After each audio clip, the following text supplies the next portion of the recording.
उत्तर प्रदेश सरकार ने हाल ही में एक बहुत बड़े एक्शन का ऐलान किया है। इसे ऑल आउट एक्शन कहा जा रहा है।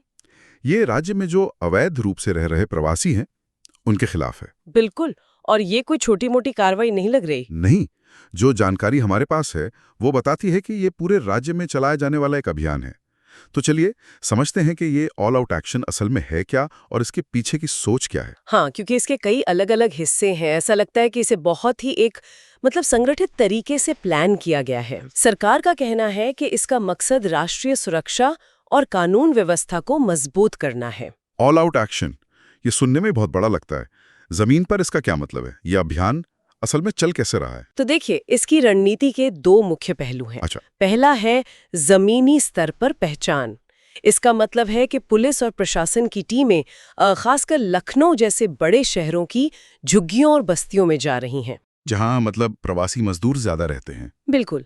वहां वो लोगों से उनके दस्तावेज जैसे आधार कार्ड, वोटर आईडी, ये सब मांग रही हैं ताकि ये पता चल सके कि कौन भारतीय नागरिक है और कौन नहीं। यानी कि एक तरह से घर घर जाकर वेरिफिकेशन हो रहा है। और इसका दूसरा पहलू क्या है?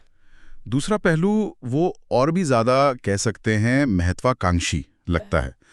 जो लोग अवैध पाए जाएंगे उन्हें रखने के लिए डिटेंशन सेंटर बनाने की योजना है। Detention centre? हाँ, और ये कोई छोटे मोटे सेंटर नहीं होंगे। खबरों के मुताबिक सरकार हर मंडल में एक सेंटर बनाने की सोच रही है। यहाँ तक कि एक 15,000 लोगों की क्षमता वाले विशाल सेंटर की भी बात हो रही है। 15,000? हाँ, जो शायद देश का सबसे बड़ा डिटेंशन सेंटर हो सकता है। 15,000 लोग, ये तो मतलब एक छोटे शहर के बराबर हो गया। इस पैमाने पर किसी को डिटेन करने की योजना, ये अपने आप में ही एक बहुत बड़ी खबर है। सही कहा। और ये सिर्फ जेलें नहीं है, इन सेंटरों को मतलब हाईटेक बनाने की बात हो रही है। हाईटेक कैसे? बायोमेट्रिक सिस्टम, फेस रिकग्निशन और 24 घंटे चलने वाली सीसीटीवी कैमरा।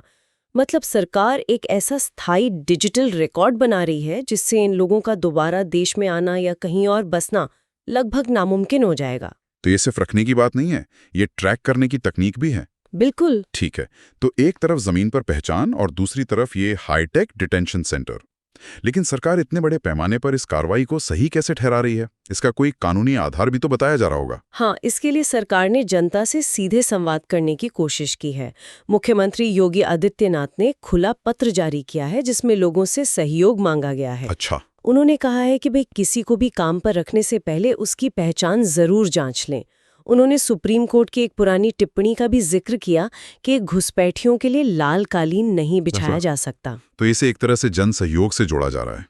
लेकिन क्या सिर्फ एक अपील के आधार पर यह सब हो रहा है या कोई ठोस कानून भी है? हाँ, और यहीं पर विदेशी अधिनियम 1946 सामने आता है। 1946? ये तो बहुत पुराना कानून है। बहुत पुराना, आजादी से भी पहले का।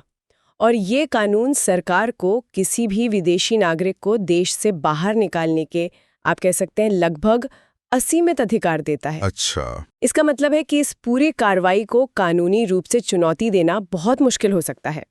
तो सरकार इसे एक भावनात्मक मुद्दा बनाने के बजाय इसी कानून के तहत एक व्यवस्थित कार्रवाई के रूप में पेश कर रही है। ठीक है, तो पहले पहचान, फिर उन्हें इन सेंटरों में रखना, और इसके लिए कानूनी आधार भी तैयार है। लेकिन सवाल यह है कि इसके बाद क्या सरकारों ने हमेशा के लिए इन सेंटरों में रखने की योजना बना रही है? नहीं, अंतिम लक्ष्य तो डिपोटेशन यानी निर्वासन ही है। निर्वासन? हाँ, जानकारी के मुताबिक कानूनी प्रक्रिया पूरी होने के बाद ये मामला FRRO के पास जाएगा। FRRO मतलब? Foreigners regional registration office. ये गृह मंत्रालय के तहत काम करने वाली एजेंसी है जो विदेशियों के रजिस्ट्रेशन और वीजा जैसे मामले देखती है। वही इन लोगों को उनके मूल देशों में वापस भेजने की प्रक्रिया को आगे बढ़ाएगी। मतलब पहचान से लेकर डिटेंशन और फिर देश से बाहर भेजने तक का एक पूरा खाका तैयार है। बिल्कुल। सरकार का कहना है कि इससे जो लंबे समय से चल रहे घुसपैठ के नेटवर्क्स हैं वो टूटेंगे। और ये सब उत्तर प्रदेश को देश का सबसे सुरक्षित और सुव्यवस्थित राज्य बनाने की एक बड़ी पहल के तौर पर पेश किया जा रहा है। हाँ, लेकिन ये हमें एक बहुत अहम सवाल पर सोचने के लिए छोड़ देता है। क्या? कि जब आप इतने बड़े पैमाने पर लोगों की पहचान करते हैं तो सही और गलत के बीच की वो जो महीन रेखा होती है उसे कैसे बनाए रखा जाता है, खासकर उन लोगों के लिए जिनके पास शायद अपनी पहचान साबित करने के लिए कागजात ही पूरे ना हो।